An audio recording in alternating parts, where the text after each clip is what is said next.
Ganz herzlich willkommen und guten Morgen. Ich möchte mich gerade zuerst entschuldigen, weil ich bin sehr erkältet. Ich hoffe, dass es ohne Husten geht. Also ich freue mich, dass wir weitermachen dürfen mit unseren Schritten durch die Bibel, das Johannesevangelium. Heute Morgen, als wir losfuhren, ich habe immer noch Sommerpneu drauf, wahrscheinlich 80 oder 90% von Ihnen. Schön, dass Sie dennoch gekommen sind, weil wir sind so etwas über den Hügel runtergefahren, hatte Schnee. Und da betet man innerlich dann schon, Herr Jesus, bewahre, schenke, dass wir gut ankommen. Und schön, dass Sie da sind. Schritte durch die Bibel, das Johannesevangelium, Jesus ist Gott. Und ich möchte Sie auch motivieren, zu Hause vielleicht noch einmal das Johannesevangelium durchzulesen, einmal, zweimal, dreimal. Ich weiß nicht, wie viel Mal ich das Evangelium von Johannes durchgelesen habe. Und je mehr das ich gelesen habe, je mehr bin ich zum Staunen gekommen und komme immer wieder aus dem Staunen nicht heraus. Und wenn wir heute Morgen diese Botschaft weitergeben, es ist eine Botschaft über das Johannesevangelium, es ist nur so bruchstückhaft, so Punkte herausgenommen. Nehmen Sie das in Gedanken mit, vielleicht kaufen Sie auch drüben an die CD, hören Sie das nochmal an, lesen Sie selber nach, prüfen Sie, ob es wirklich so ist, wie ich es gesagt habe, und vergleichen Sie es mit dem Wort Gottes. Vielleicht können Sie sich erinnern, vor einiger Zeit, als wir anfingen mit dem Neuen Testament, mit dem Matthäusevangelium und so weiter, da hielt ich die Botschaft, einen bunten Strauß Rosen. Vielleicht noch gegenwärtig, ich habe diesen bunten Blumenstrauß wieder mitgebracht. Ich habe gesagt,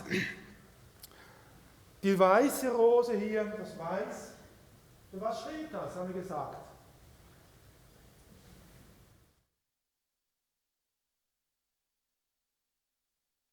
Das Lukas-Evangelium. Dann haben wir gesagt, das Dunkelrot, für was steht das?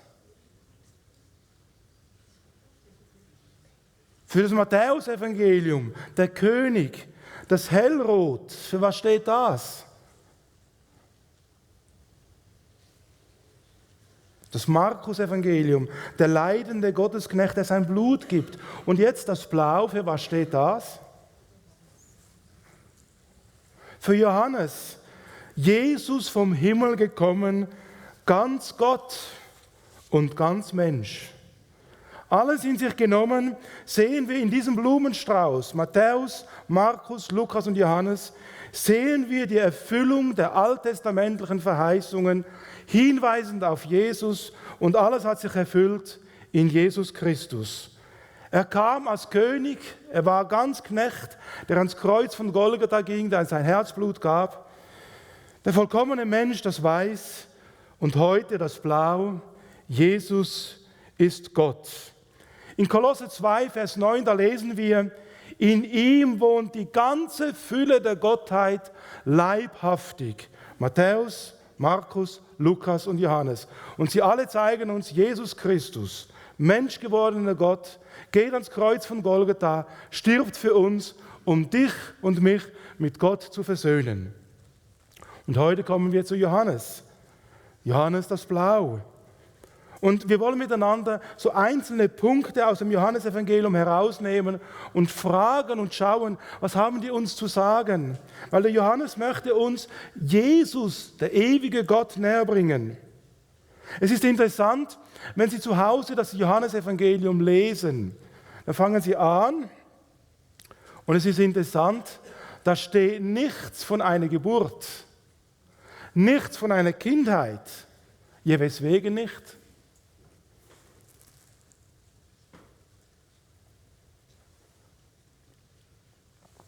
Weswegen bringt Matthäus etwas? Warum bringt Lukas etwas?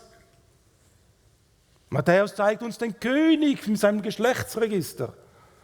Der Lukas zeigt uns der ewige Mensch, Christus. Er wird Mensch, das reine Weiß, mit einem Geschlechtsregister. Aber weswegen finden wir das alles nicht im Johannes? Beim Johannes fällt auf, da steht gar nichts über seine Geburt, nichts über seine Kindheit. Nein, der Johannes kommt gleich zu seinem Thema. Er sagt, Jesus ist Gott. Und so fängt sein Evangelium an. Wir schlagen auf Johannes 1 ab Vers 1. Da heißt es, im Anfang war das Wort und das Wort war bei Gott und das Wort war Gott. Dieses war im Anfang bei Gott. Alles ist durch dasselbe entstanden und ohne dasselbe ist auch nicht eines entstanden, was entstanden ist. In ihm war das Leben und das Leben war das Licht der Menschen. Und denken Sie jetzt gleich, was der Herr Jesus sagt, ich bin das Licht der Welt. Ich bin der Weg, die Wahrheit und das Leben. Ja, das ist alles, so fängt Johannes an. Im Anfang war Christus, im Anfang war das Wort und es war bei Gott und Gott war das Wort. In ihm war das Leben und das Leben war das Licht der Menschen. Und das Licht leuchtete in der Finsternis und die Finsternis hat es nicht begriffen. Also Johannes beginnt gleich mit der Präexistenz Jesu. Jesus ohne Anfang, ohne Ende, der Schöpfer aller Dinge. Und mit apostolischer Autorität sagt er, bevor es einen Anfang gab, war Christus schon da. Christus ist nicht irgendein Geschöpf. Nein, er ist der Schöpfer selbst. Er ist nicht irgendwie die Spitze der Schöpfung, wie gesagt wird. Nein, er hat das alles ins Leben gerufen. Er rief und es stand da. Er ist der Schöpfer. Er ist der Erhalter aller Dinge. Johannes sagt gleich von vorne weg, in Jesus wurde Gott Mensch. Und für das kämpfte Johannes sein ganzes Leben lang. Er kämpft bis zu seinem letzten Atemzug. In der damaligen Zeit kam schon die Gnosis auf. Die Gnosis, die etwas vermischte, die sagte, Jesus ist nicht ganz Gott, aber auch nicht ganz Mensch, irgend so ein Zwischending. Und da steht Johannes auf und er sagt in 1. Johannes 4 ab Vers 2 folgendes. 1. Johannes 4 ab Vers 2. Daran erkennt ihr den Geist Gottes. Jeder Geist oder jedes Wesen, der bekennt, dass Jesus Christus, also Gott selbst im Fleisch gekommen ist, der ist aus Gott. Und jeder Geist, der nicht bekennt, dass Jesus Christus im Fleisch gekommen ist, der ist nicht aus Gott. Also wenn einer sagt, Jesus ist nicht Gott, der ist nicht aus Gott. Und er sagt dann weiter und sagt, nein, das ist der Geist des Antichristen, von dem ihr gehört habt, dass er kommt und jetzt schon in der Welt ist. Schon damals musste Johannes kämpfen gegen das, dass man die Messianität Jesu in Frage stellte, dass man die Gottheit Jesus in Frage stellte, wie das leider heute auch immer mehr um sich greift. Leider auch gerade unter Menschen mit messianischem, also mit jüdischem Hintergrund. Jesus ist Gott. Und Johannes sagt, wer das ablehnt, ich zitiere noch einmal, der ist nicht aus Gott, das ist der Geist des Antichristen. Welch eine ernste Warnung.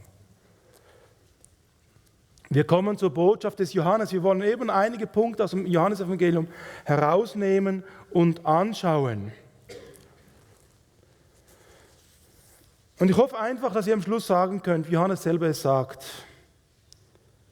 was wir von Anfang war, was wir gehört haben, was wir mit unseren eigenen Augen gesehen, was wir angeschaut und was unsere Hände betastet haben, vom Wort des Lebens. Wir haben es gelesen ganz am Anfang, in 1. Johannes 1, Vers 1. Vom Wort des Lebens, das Leben ist erschienen. Und wir haben es gesehen und bezeugen und verkündigen euch, dieser ist das ewige Leben. Christus. Und so wollen wir uns miteinander durch das Johannesevangelium einige Perlen herausnehmen. Es sind die ganzen 5. Und wollen uns fragen, ja, was hat uns Johannes zu sagen? Wenn Sie das Johannesevangelium durchlesen, es ist wie ein Prozess. Wie wenn Johannes sagen möchte, beweisen möchte, wie in einem juristischen Prozess, schaut einmal, Jesus, den ich verkündige, ist niemand anders als Gott selbst. Er bringt Punkt für Punkt. Und schlussendlich kann man sich nur noch entscheiden, ja, ich akzeptiere das oder ich lehne das ab. Am Ende des Johannesevangeliums sehen wir Menschen, die zusammenbrechen und sagen, ja, mein Herr und mein Gott, der Thomas. Oder aber Menschen, die sagen, nein, wir wollen nicht, dass dieser über uns herrscht. Sie beratschlagen, wie sie ihn umbringen. Ein Zwischending gibt es nicht. Entweder oder. Und das ist die Beweisführung des Johannes in seinem Evangelium.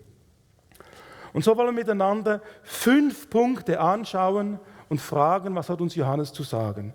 Wir beginnen mit Punkt 1 und immer nur so spruchstückhaft, nur so oberflächlich schauen wir das an. Zuerst einmal, 7-mal sagt der Herr Jesus, ich bin. Dann wollen wir miteinander als zweiter Punkt anschauen, den Nikodemus. Als dritter Punkt, die Frau am Jakobsbrunnen. Der 4. Punkt wird sein, Ströme lebendigen Wassers. Und als 5. Punkt betrachten wir noch als letztes Zeichen, das der Herr Jesus tut, bevor er nach Golgatha geht, macht er noch ein letztes Zeichen, die Auferweckung des Lazarus.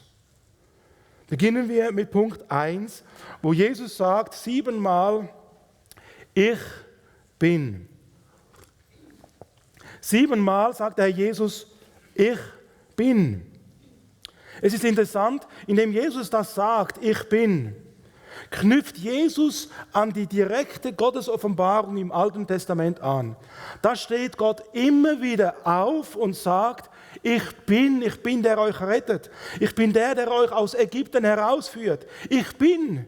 Und genau an dieses Wort knüpft der Herr Jesus an, indem er sagt, ich bin, 7-mal hintereinander. Diesen Ausdruck, ich bin, finden wir zum Beispiel, als der Mose den Befehl von Gott kriegt, führe Israel aus Ägypten. Da fragt der Mose, ja, aber wenn ich zu Israel gehe, in welchem Namen Gottes soll ich kommen? Welcher Gott schickt mich? Und er sagt Gott zu ihm, ich bin, der ich bin. Und genau das gleiche Wort braucht der Herr Jesus im Neuen Testament und sagt, ich bin. Ich bin das Licht der Welt. Ich bin der Weg, die Wahrheit und das Leben. Ich bin der gute Hirte. Und wir lesen in 2. Mose 3, Vers 14, wo dieser Mose fragt, ja, was soll ich sagen? Wer schickt mich? Und er sagt Gott zu ihm in 2. Mose 3, Vers 14, ich bin, der ich bin. Und er sprach, also sollst du den Kindern Israel sagen, ich bin, der hat mich gesandt. Und mit diesen Worten steht Jesus im Johannesevangelium auf und sagt, ich bin der Weg, die Wahrheit und das Leben. Ich bin das Licht der Welt. Dieser Gottesname kommt im Alten Testament immer wieder vor. Und insbesondere dann, wenn es um Errettung Israels geht. Also wenn der Herr eingreift, um Israel zu erretten, aus Ägypten, aus der Gefangenschaft, von ihren Sünden.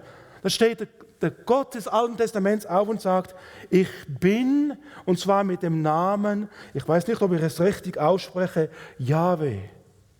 J-H-W-H. Dieses Gotteswort, ich bin, kommt in diesem Namen zum Ausdruck.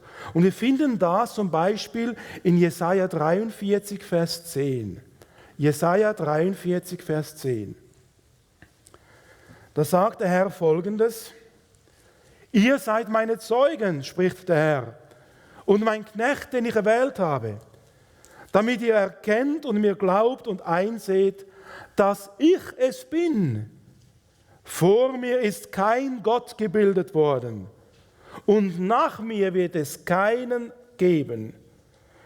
Jetzt kommt dieser Ausdruck, ich bin der Herr.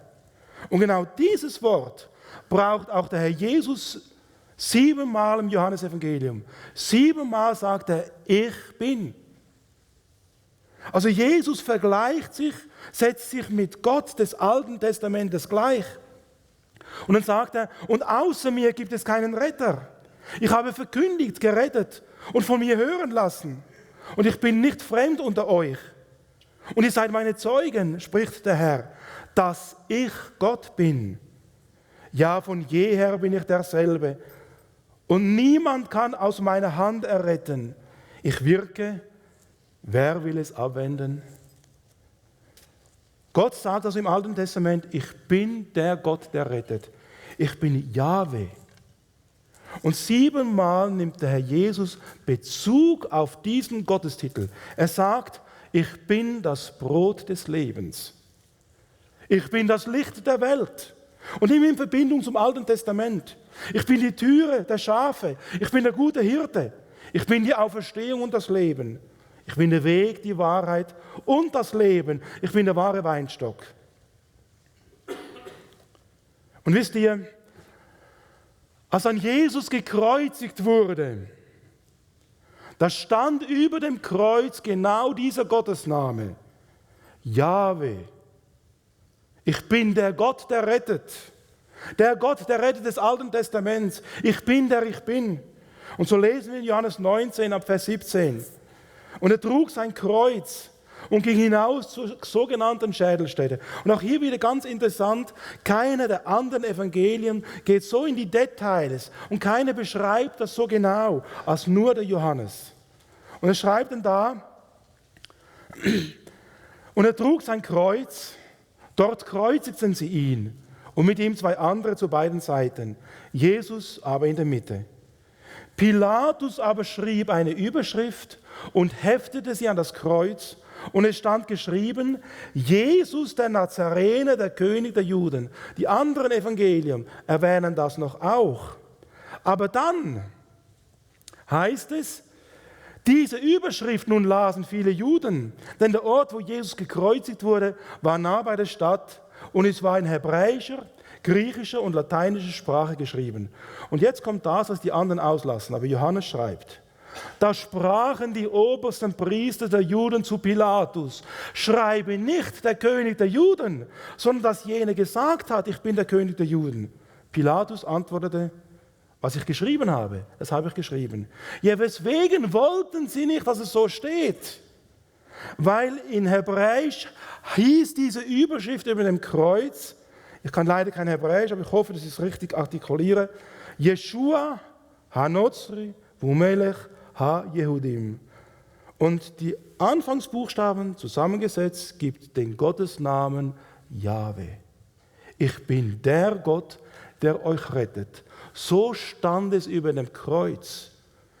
Die Kreuzesaussage, die der Pilatus hinschreiben ließ, hat die Aussagen des Herrn Jesus bestätigt, wo er immer wieder sagte, ich bin der Gott, der euch rettet. Ich bin der Weg, die Wahrheit und das Leben. Ich bin das Brot des Lebens. Ich bin das Licht der Welt. Ich bin der gute Hirte. Die Pharisäer, die Schriftgelehrten wollten das nicht wahrhaben. Pilatus sagt dann, was ich geschrieben habe, das habe ich geschrieben. Und wisst ihr, es ist der Name Gottes, der in Jesus Christus geoffenbart wird. Der Name, der uns rettet. In ihm ist das einzige Heil, das uns angeboten wird. Und deswegen sagt auch der Apostel Petrus in Apostelgeschichte 4, Vers 12, denn es ist in keinem anderen Namen Heil. Es ist auch kein anderer Name unter dem Himmel den Menschen gegeben, in dem wir gerettet werden können.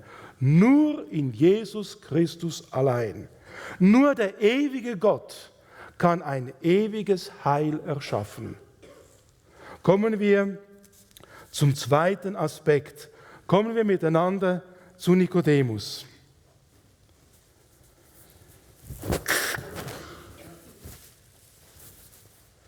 Und da schlagen wir auf Johannes 3 ab Vers 1.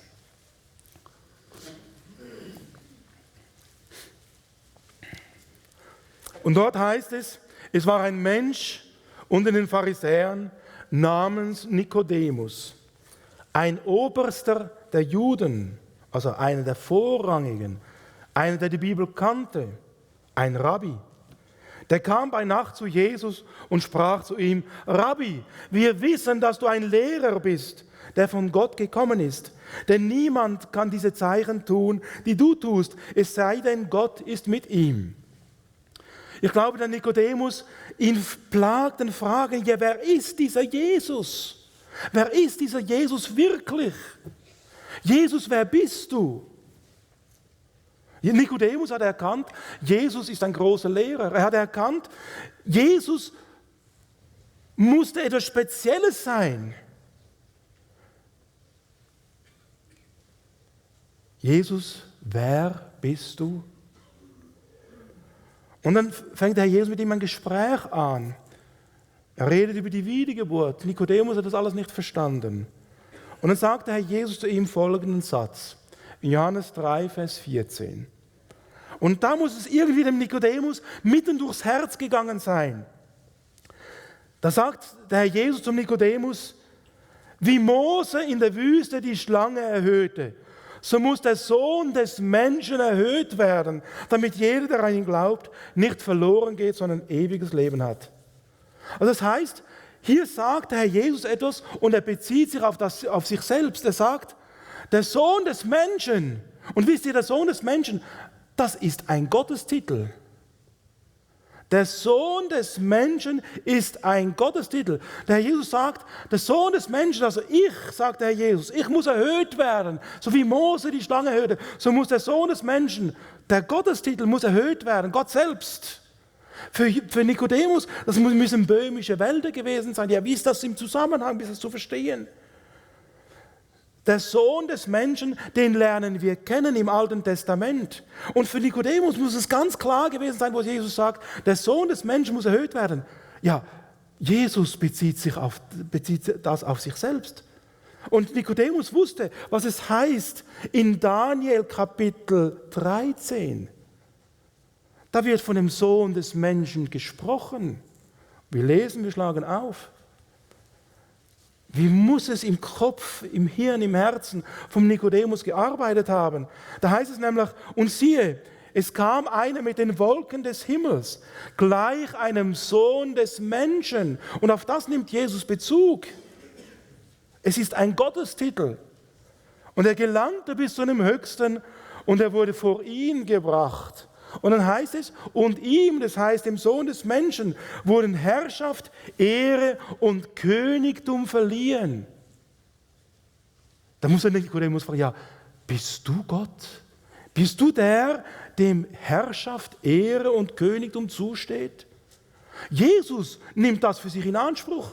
Und interessanterweise, der Nikodemus widerspricht nicht. Er lässt es stehen. Und der Herr Jesus sagt zu Nikodemus, und ich bin der, der ewiges Leben gibt. Nur der ewige Gott kann ewiges Leben geben. Denn es heißt in Micha 5, Vers 1, und auch diese Stelle hat Nikodemus gekannt.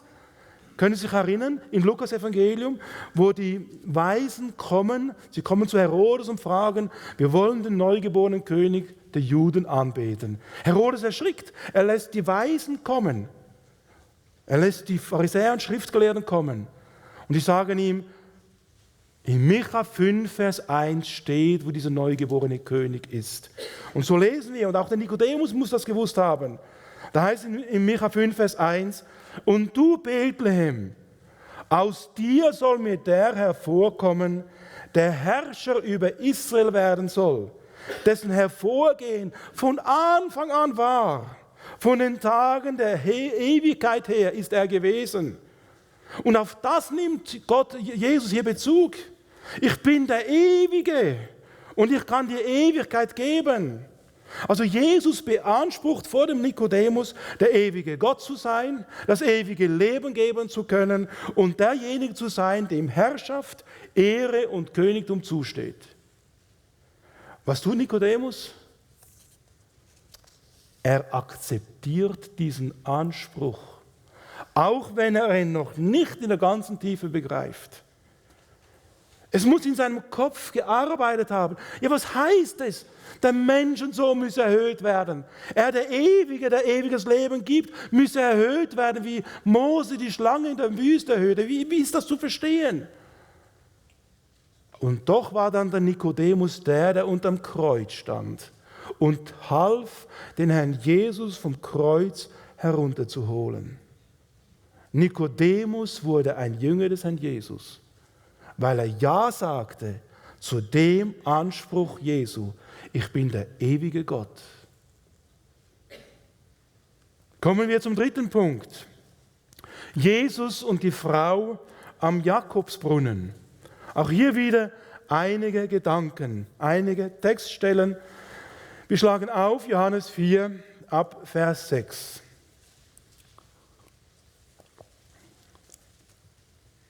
Wir lesen Johannes 4, Vers 6. Da wird uns berichtet, wie Jesus müde von der Reise, da setzte er sich an den Brunnen, den Jakob gegraben hatte. Und es ist so, man muss wissen, die Samariter und die Juden, die hatten keine Gemeinschaft miteinander, weil die Samariter, die waren ein Mischvolk, die waren nach der assyrischen Gefangenschaft 722 vor Christus, die haben die Assyrer, die Juden deportiert aus dem Nordreich und dann in diesem Nordreich Samarien haben sie dann auch Menschen angesiedelt, die haben sich dann vermischt mit den Juden und aus ihnen entstanden die Samariter. Und jetzt ist Jesus unterwegs, er ist müde von der Reise, er setzt sich an diesem Brunnen dort, wo die Samariter wohnen. Und da heißt es, und da kommt eine Frau aus Samaria, um Wasser aus diesem Brunnen zu schöpfen. Und diese Frau, die kommt mittags um 12, das heißt, es muss eine verachtete Frau gewesen sein, eine ausgestoßene Frau. Ja, es war eine Frau, die in Sünde gelebt hat. Deswegen wollte man damals mit ihr keine Gemeinschaft haben. Und dann heißt es hier, und Jesus spricht zu dieser Frau, gib mir zu trinken. Und dann sagt die Frau zum Herrn Jesus, ja, wie erbittest du als Jude von mir etwas zu trinken, da ich doch eine samaritische Frau bin? Denn die Juden, die haben doch keinen Umgang mit den Samaritern. Also auf der einen Seite eine vom Leben gezeichnete Frau, eine ausgestoßene Frau, eine verachtete Frau. Auf der anderen Seite sehen wir den Herrn Jesus, ungeachtet ihres Standes, begegnet ihr Jesus, ungeachtet ihrer Vergangenheit, ungeachtet dessen, was sie getan hat. Und Herr Jesus begegnet ihr und sagt ihr Folgendes in Vers 10. Und hier offenbart er sich als der ewige Gott. Johannes 4, Vers 10. Da heißt es, wenn du die Gabe Gottes erkennen würdest, und wer der ist, der zu dir spricht, gib mir zu trinken, so würdest du ihn bitten und er gäbe dir lebendiges Wasser. Jesus nimmt für sich in Anspruch, indem er sagt, wenn du die Gabe Gottes erkenntest, er gäbe dir zu trinken, und zwar lebendiges Wasser. Jesus nimmt für sich in Anspruch, der Gott zu sein des Alten Testaments. Er nimmt für sich in Anspruch, die Quelle des Lebens zu sein. Denn wir lesen im Psalm 36 Folgendes. Psalm 36 ab Vers 7. Da heißt es über den ewigen Gott, über den Rettergott. Da heißt es, du, o Herr, rettest Menschen und Tiere. Psalm 36 ab Vers 7. Wie köstlich ist deine Gnade, o Gott, dass Menschenkinder Zuflucht finden unter dem Schatten deiner Flügel. Sie laben sich an den reichen Gütern deines Hauses. Mit dem Strom deiner Wonne tränkst du sie. Denn bei dir, Gott, ist die Quelle des Lebens. Andere Übersetzungen sagen, denn du, Herr Gott, bist die Quelle des Lebens. Und Herr Jesus sagt zu dieser samaritanischen Frau, bitte mich und ich gebe dir Wasser, das ins ewige Leben quillt. Der Jesus nimmt für sich in Anspruch, die Quelle des Lebens zu sein. Er nimmt für sich in Anspruch, Gott zu sein. Und langsam dämmert es diese Frau und dann fragt sie ihn in Vers 25. Da fragt sie ihn und sagt, ja, ich weiß, dass der Messias kommt. Er wird Christus genannt. Und wenn dieser kommt, dann wird er uns alles verkündigen. Und dann sagt der Herr Jesus, ich bin's, wieder dieser Ausspruch im Alten Testament. Ich bin es, ich bin Gott. Ich bin der Ewige, ich bin der, der mit dir redet. Ich bin der Erste und der Letzte im Alten Testament, Jesaja 41, Jesaja 46. Ich bin, bis ins Alter bin ich der Gleiche. Ich bin, der ich bin. Und diese Frau am Jakobsbrunnen, sie erfasst es, sie nimmt es im Glauben an und dann rennt sie in die Stadt hinein und verkündigt, mir ist Jesus, der ewige Gott, begegnet.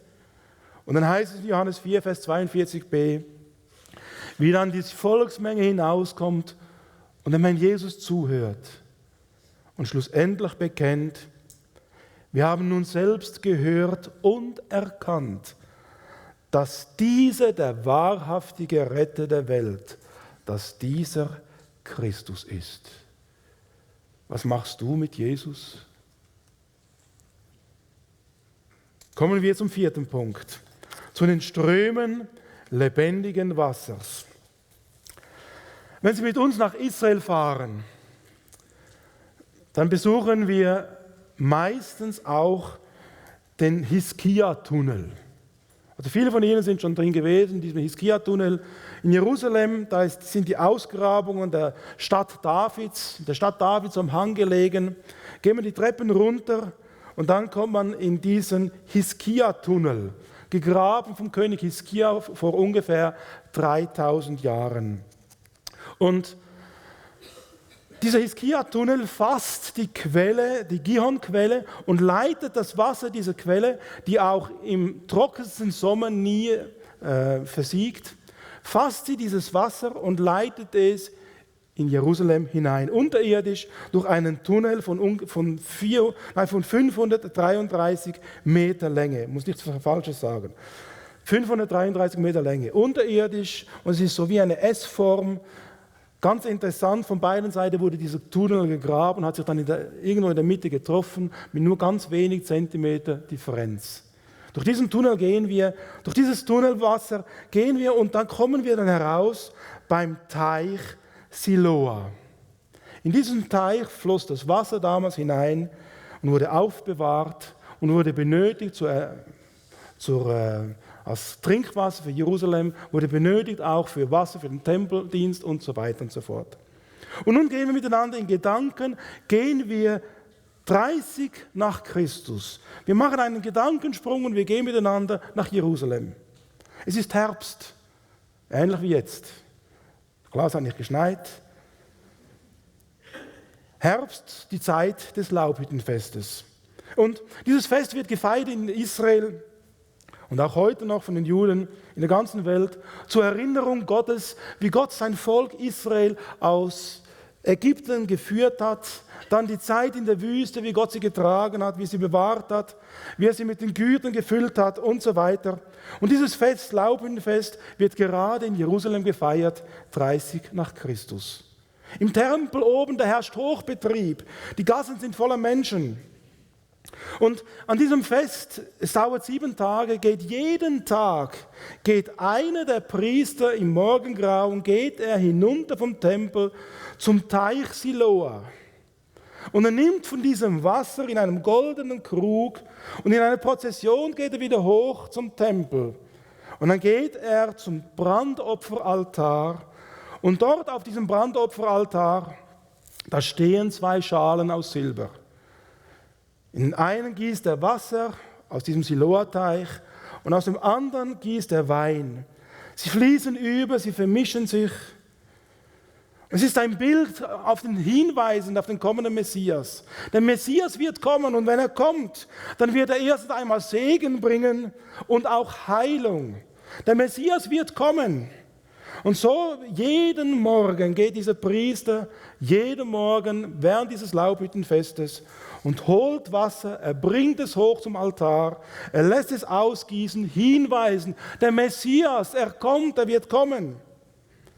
Und dann heißt es, am Schluss dieses Festes, wo das Fest am größten war, der Höhepunkt am 7. Tag, dann ging dieser Priester wieder herunter, er hat wieder Wasser geholt und dann kommt er durch das Wassertor des Tempels kommt er hinein und während er in den Tempelbezirk eintritt, da tönen 3 Posaunen.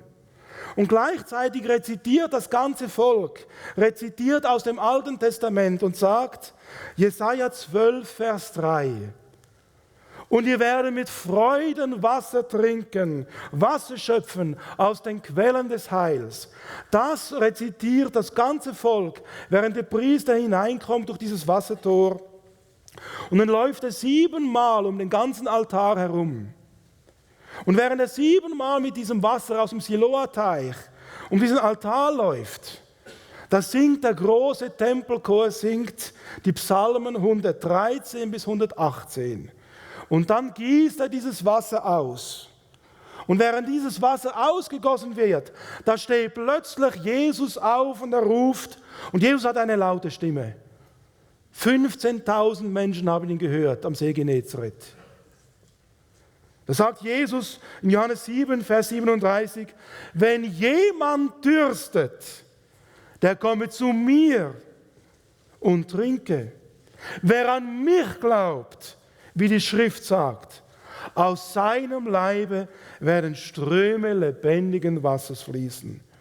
Die ganze Prozession, das ganze Ausgießen, der ganze Opferakt war für Gott gedacht. Und nun steht Jesus auf und nimmt das für sich in Anspruch. Wenn jemand dürstet, der komme zu mir. Jesus sagt, ich bin die wahre Quelle. Echtes Leben fließt nur aus mir.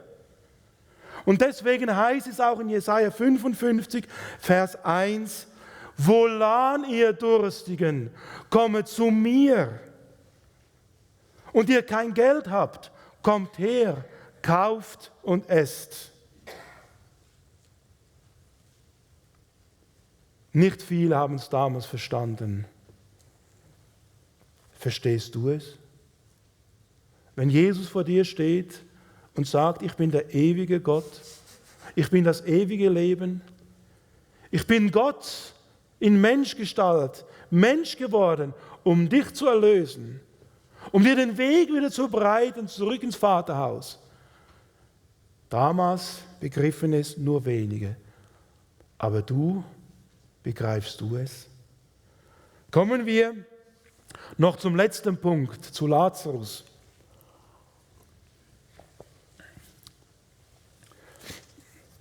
Im Johannesevangelium finden wir 7 Wunder, die der Herr Jesus tut.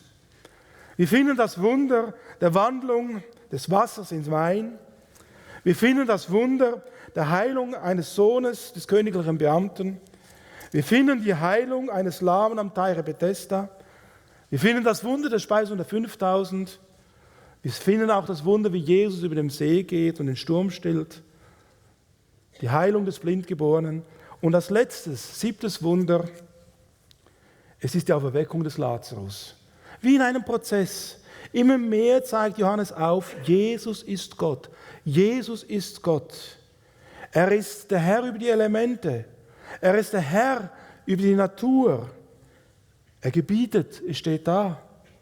Er ist der Herr über die Krankheit. Er stillt den Sturm. Und nun sehen wir, wie Jesus das Wunder tut, einen Toten zum Leben erweckt.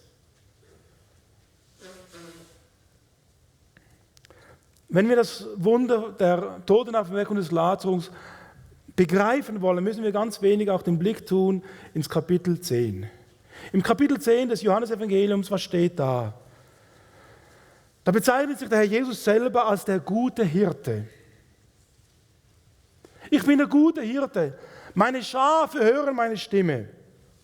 Und wisst ihr, als der Herr Jesus das damals den Leuten sagte, die Pharisäer und Schriftgelehrten, die merkten, die wussten, ja, hier sagt ja Jesus, dass er Gott ist.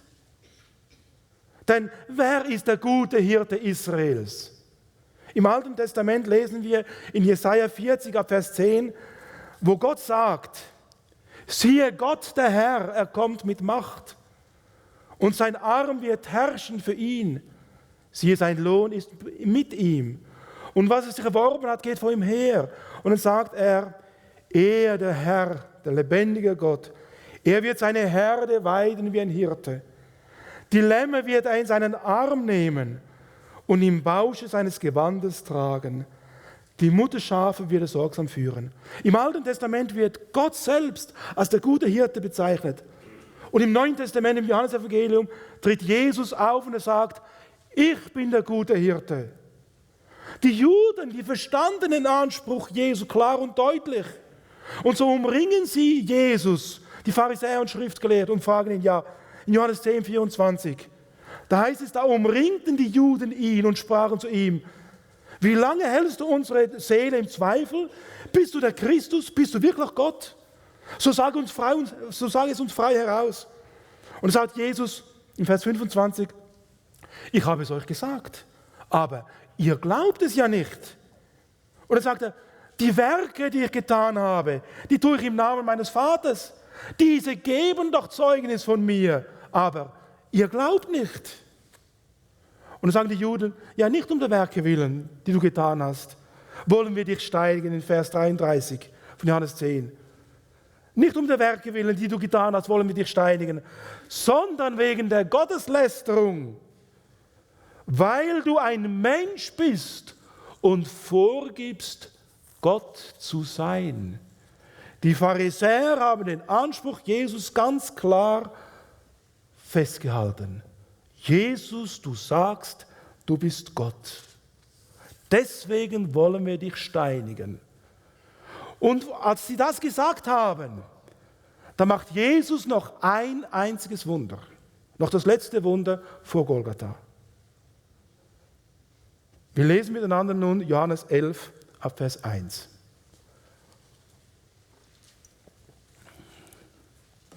Da heißt es, es war aber einer krank, Lazarus von Bethanien, aus dem Dorfe der Maria und ihrer Schwester Martha.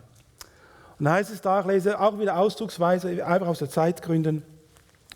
Da sandten die Schwestern zu ihm und ließen ihm sagen, Herr, siehe, den du liebst, der liegt krank. Und da sagt der Herr Jesus in Vers 4, diese Krankheit ist nicht zum Tode, sondern zur Verherrlichung Gottes. Damit der Sohn Gottes dadurch verherrlicht wird. Ja, wer wird jetzt verherrlicht? Gott oder der Sohn? Beide. Also sie sind wesenseins.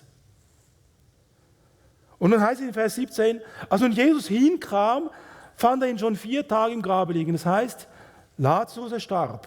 Er wurde ins Grab gelegt. Es ist so, die Rabbiner lehren nun Folgendes. Die Rabbiner lehren, wenn jemand stirbt, da bleibt der Geist dieser Person 3 Tage bei diesem Verstorbenen. Um ihn herum, und erst nach dem 3. Tag verlässt die Seele diesen Körper, also die Gegenwart, er geht weg an dem für ihn zugewiesenen Ort, Sheol oder Hades. Erst dann geht er weg. Erst nach dem 3. Tag, wenn er gestorben ist. So lehren die Rabbiner. Das heißt, 3 Tage lang bestand immer noch die Hoffnung, dass dieser vielleicht nur scheintot war. Aber wenn er nach dem 3. Tag immer noch tot war, dann war er wirklich tot, dann war wirklich alles verloren. Dann gab es keine Hoffnung mehr. Die Rabbiner haben aber gesagt, wenn am 4. Tag noch einer von den Toten auferstehen würde, wenn am 4. Tag dieses Wunder geschieht, dieses Wunder kann nur der Messias machen, nur Gott selbst. Und nun kommt der Herr Jesus. Sein Freund der Lazarus ist schon im 4. Tage im Grab. Und der Herr Jesus kommt zu diesem Grab. Und wir lesen Johannes 11 ab Vers 38. Jesus nun, indem er wieder bei sich selbst seufzte, kam zum Grab. Es war aber eine Höhle und ein Stein lag darauf. Und Jesus spricht, hebe den Stein hinweg. Und dann sagt die Martha in Vers 39b, Herr, er riecht schon. Das heißt, hier ist Hoffnung verloren, Hopfen und Malz verloren. Es ist unmöglich. Es ist vorbei. Er kommt nicht mehr zurück. Und dann sagt der Herr Jesus, Lazarus, komm heraus. Mit majestätischer Befehlsgewalt, Lazarus, komm heraus. Er ist Gott. Er hat gesagt, ich bin die Auferstehung und das Leben. Er ist Gott, er ist das Leben selbst. Und nur das Leben kann Leben geben. Und so ruft er dem Lazarus, Lazarus, komm heraus. Jesus beweist. Gerade auch die Pharisäer haben ihn gefragt, ja, wer bist du? Ihre Lehre hat gesagt, ja, nur der Messias kann dieses Wunder tun. Und der Messias tut dieses Wunder. Und sie glauben dennoch nicht an ihn. Ja, es heißt, sie beratschlagten, wie sie ihn umbringen könnten. Können wir nachlesen, Johannes 11, ab Vers 47. Da versammelten sich die obersten Priester und die Pharisäer und den Hohen Rat und sprachen, was sollen wir tun? Denn dieser Mensch tut viele Zeichen. Und dann in Vers 53 von Kapitel 11. Von jenem Tage an beratschlagten sie nun, um ihn zu töten. Er hatte ganz klar bewiesen, er ist Gott.